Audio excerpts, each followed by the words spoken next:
Hello दोस्तों, आज हम सुनेंगे सत्यनारायण की कथा का 3वां अध्याय। चैनल पर न्यू हो तो चैनल को सब्सक्राइब कीजिए।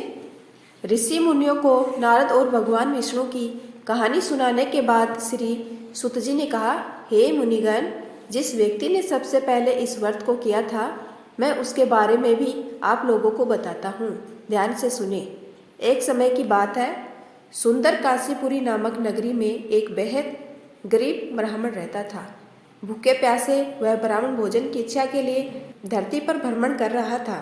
यह देख एक दिन सत्यनारायण भगवान खुद बूढ़े ब्राह्मण के रूप में धरती पर आए और उन्होंने उस गरीब ब्राह्मण के पास जाकर पूछा, आप रोजाना इतना उदास मन लेकर इस धरती पर क्यों घूमते रहते हैं? ब्राह्मण ने जवाब में कहा, मैं एक गरीब ब्राह्मण हूँ और भिक्षा की तलाश में धरती पर भ्रमण करने को मजबूर हूँ। अगर आपके पास ऐसा कोई उपाय है जिसका पालन कर मैं अपनी गरीबी दूर कर सकूं, तो मुझे बताइए।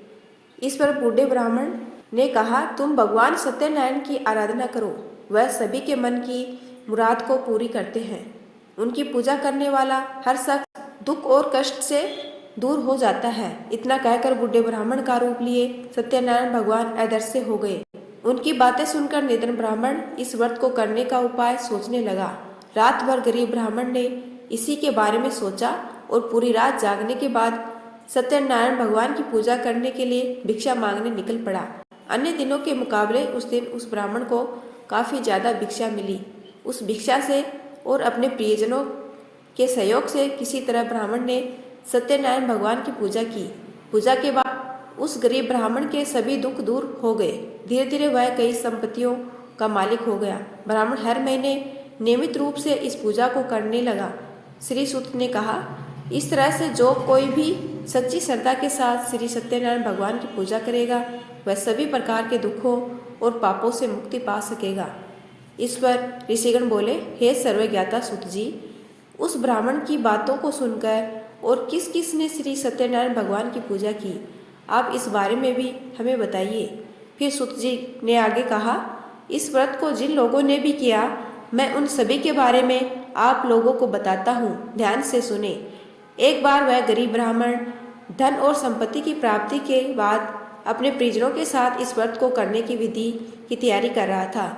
तभी एक बूढ़ा व्यक्ति लकड़ी बेचते हुए वहां आया। उसने लकड़ियों को बाहर रखा और स्वयं ब्राह्मण के घर के अंदर चला गया। प्यास से तड़पता वह लकड़ी बेचने वाला जब घर के अंदर आया तो उसने देखा कि ब्राह्मण पूजा पर बैठा हुआ था।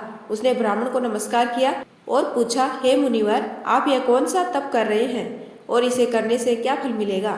लकड़हारे के सवालों का उत्तर देते हुए ब्राह्मण ने कहा, यह व्रत श्री सत्यनारायण भगवान का है। इसे करने से मन की इच्छा पूरी होती है।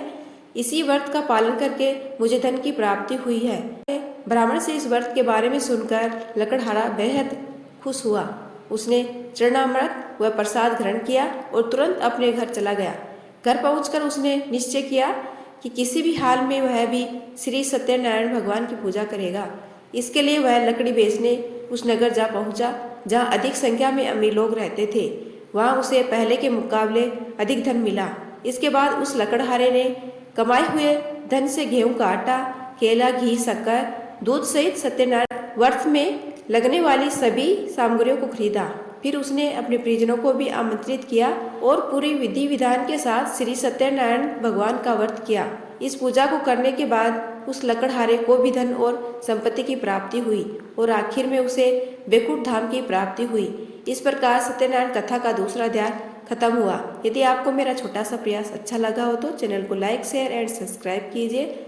आपका अपना कीमती समय देने के लिए दिल से धन्यवाद।